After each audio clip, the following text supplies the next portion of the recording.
अब ये साबित हो गया है कि हरियाणा के अंदर बीजेपी की मनोहर लाल खट्टर सरकार दलित विरोधी, पिछड़ा विरोधी और दिव्यांग विरोधी है।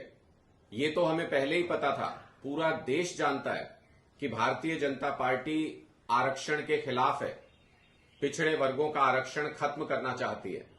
लेकिन जिस तरीके से एचपीएससी यानी Hera ferry service commission Haryana का काम कर रहा है, उससे साफ नजर आता है कि मनोहर लाल खट्टर सरकार की मंशा सही नहीं है।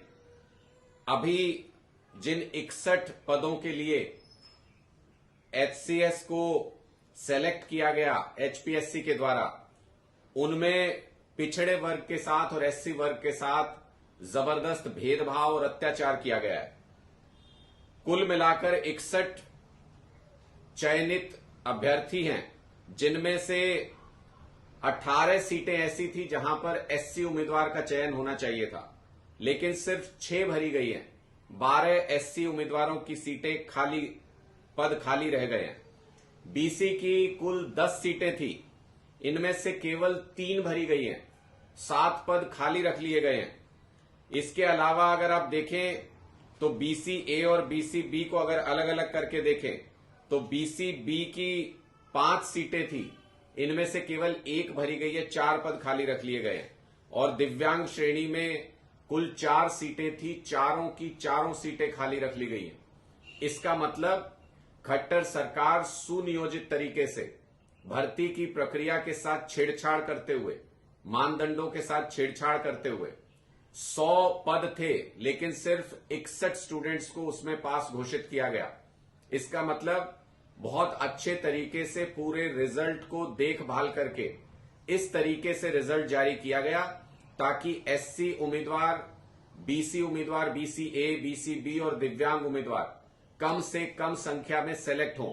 इन पदों को खाली रख लिया गया, यानी जो एचसीएस की सर्विसेज हैं उनमें एससी और बीसी अभ्यर्थी जितनी संख्या में पहुंचने चाहिए थे, जितनी उनकी भागीदारी होनी चाहिए थी, उतनी भागीदारी नहीं हो रही है। इसलिए जब देश में जातीय जनगणना की बात होती है तो सिर्फ और सिर्फ भारतीय जनता पार्टी उसके खिलाफ खड़ी नजर आती है। भारतीय जनता पार्टी उसका विरोध करती है। हरियाणा में तो मनोहर लाल खट्टर जी खुल के ये कह चुके हैं कि हरियाणा में जातीय जनगणना नहीं कराएंगे। क्या मनोहर लाल खट्टर जी, आपके मन में किसी तरीके की गलत भावना है एससी वर्ग के प्रति, ओबीसी वर्ग के प्रति, दिव्यांगों के प्रति, कि आप जातीय जनगणना में इनकी जनगणना नहीं कराना चाहते? और जहां एचसीएस के लिए पद भरे जा रहे हैं वहां पर इस तरह का भेदभाव देखने को मिलता है।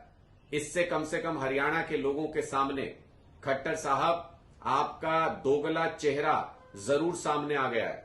जो वोट तो एससी ओबीसी वर्ग से खूब मांगते हैं, लेकिन जब उनके बच्चों को एचसीएस की सर्विसेज में भर्ती करने का समय आता है, आपका जो हेरा फेरी सर्विस कमीशन है, आयोग है, वो उन बच्चों को उन पदों के लिए चयनित नहीं होने देता। इस तरीके से दुर्भावना के साथ पूरी प्रक्रिया को अंजाम दिया जाता है। खट्टर साहब लोगों के बीच में जब वोट मांगने जाएंगे 2024 में, तो लोग इसका हिसाब करेंगे।